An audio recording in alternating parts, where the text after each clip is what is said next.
Yo，大家好，我係子龍，好想同大家分享咧，我喺上年珍珠嘅課程入面咧，我覺得有一個好深刻嘅課程就係對聖潔嘅着迷。我覺得聖潔着迷呢個嘅課題其實對我哋年青一代係好重要嘅，所以好想同大家分享一下，其實點解聖潔嘅着迷對我哋咁重要。咁首先咧，喺嗰個課題入面咧，有兩個部分係好深刻嘅。第一個咧就係關係嘅聖潔，即係與人和睦，我哋嘅關係同人點樣相處咧。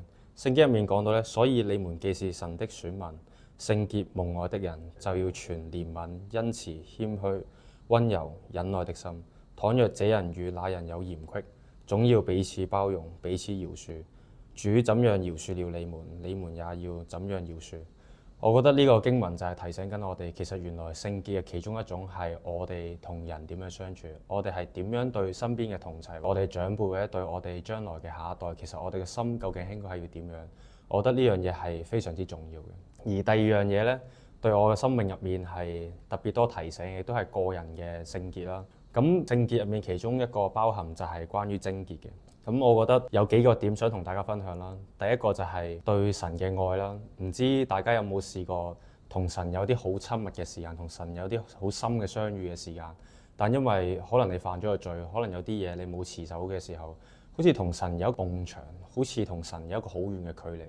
嗰種嘅感受，唔知大家有冇試過，覺得其實係好唔舒服嘅。所以其實其中一個愛神，我係好 enjoy 同神有一個好親密嘅時間，同神有一個好深可以相遇嘅時間。正因為有咁樣嘅時候，我唔想再去再跌入喺呢啲嘅試探同埋呢啲罪入面，而令到我可以同神時常都保持住一個好親密嘅關係。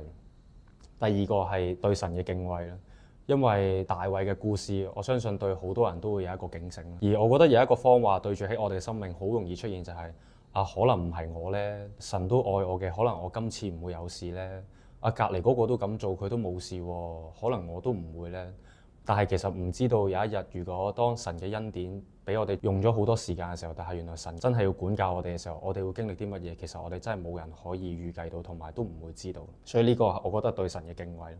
第三樣嘢係對神嘅忠誠，因為持守神嘅誡命啦，持守神嘅話語啦，都係一個忠誠啦。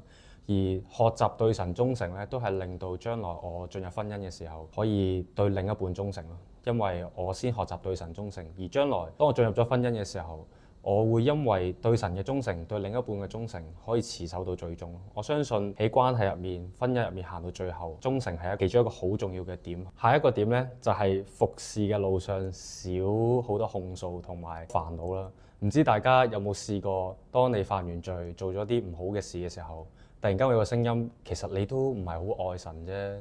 其實你都跟隨唔到神啦。其實你嘅生命聽咗咁多道，但係你仍然跌喺呢啲試探入面，你真係一個好基督徒咩？我相信可能唔少嘅基督徒都會心入面有呢啲嘅控訴，其實好辛苦。你要不斷面對呢啲聲音，你要透過祈禱啊、認罪啊、悔改啊，你先可以有一個被神保護嘅時間。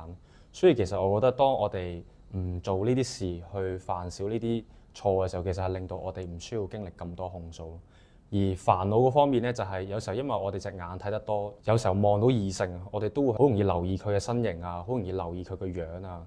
咁我覺得呢啲都係一個煩惱咯，即係好容易會同人哋傾下偈嘅時候，你都會好容易去望佢嘅時候，其實我覺得呢一種都係一個好大嘅煩惱、好大嘅困擾咯。而我相信其實當我哋持守咗嘅時候，我哋知我哋隻眼應該要望邊度嘅時候，其實我哋嘅心都會可以定落嚟，係會少咗好多煩惱同埋控訴嘅。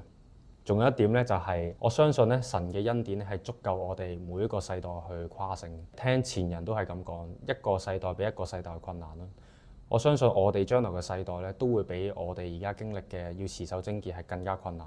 但係我信神嘅恩典咧，其實係足以每一代都跨勝。所以我就會好努力去依靠神嘅恩典，然後用我嘅意志同埋用我對神嘅忠誠嘅心咧，去一直去持守到最終。